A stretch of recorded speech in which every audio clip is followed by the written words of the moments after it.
in the world.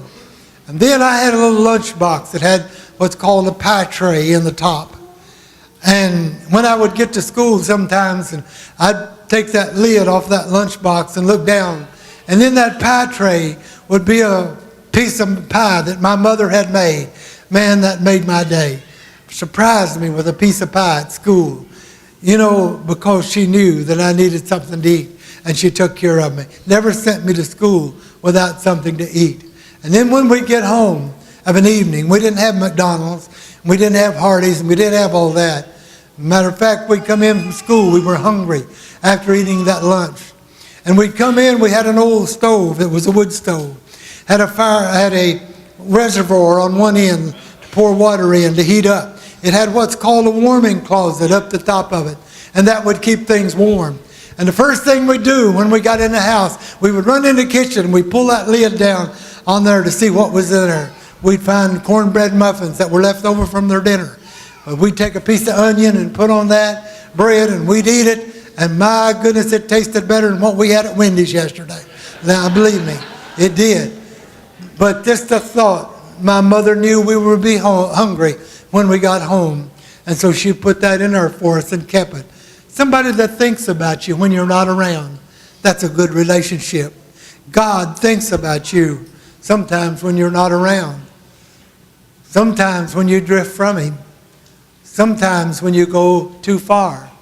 But you never go too far that He can't reach out and bring you back. If you'll just reach to His hand, it's already there waiting for you. His arm can stretch that much. Jesus Christ loves you today. It doesn't matter who you are. It doesn't matter whether you're rich or poor. It doesn't matter whether you're good looking like me or ugly like other people. God loves you. God loves you. You know who the good looking people are? It's those people that's got the smile and radiance of God on their face and in their heart. I've seen people I thought was pretty hard looking till I got to know them. And they turned out to be the best looking people I knew. And I've seen people, boy, they're sharp.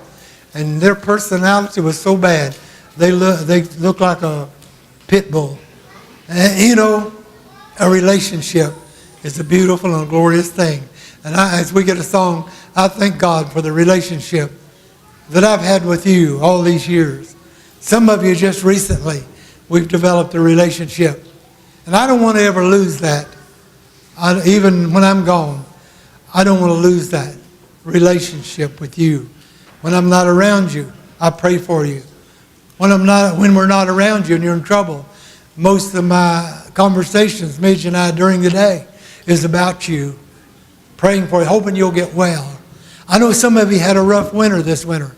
I know Brother and Sister Lawson did. I know Helen was in pitiful shape for a long time.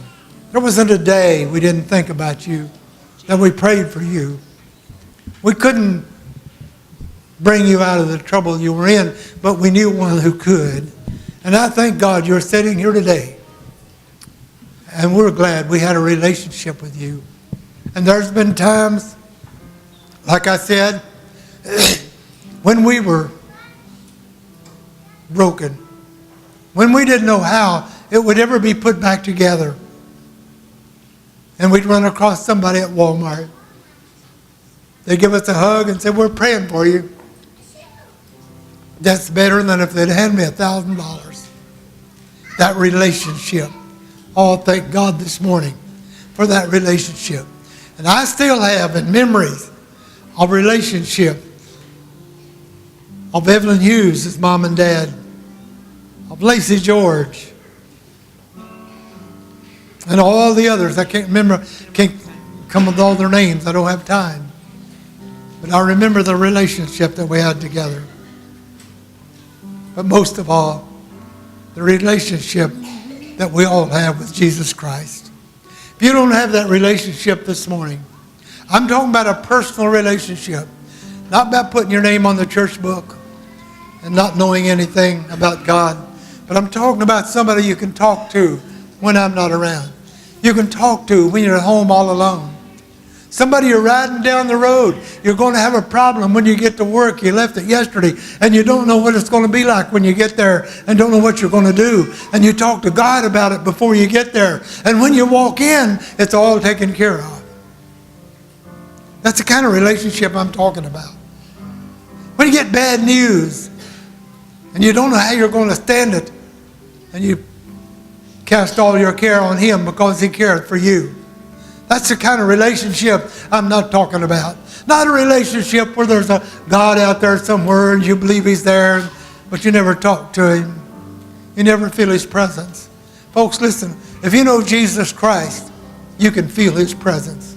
So if you have a need today, you want us to anoint you, come, let us do that as we sing and stand together. Looking Just for pour your heart out to Jesus. answers.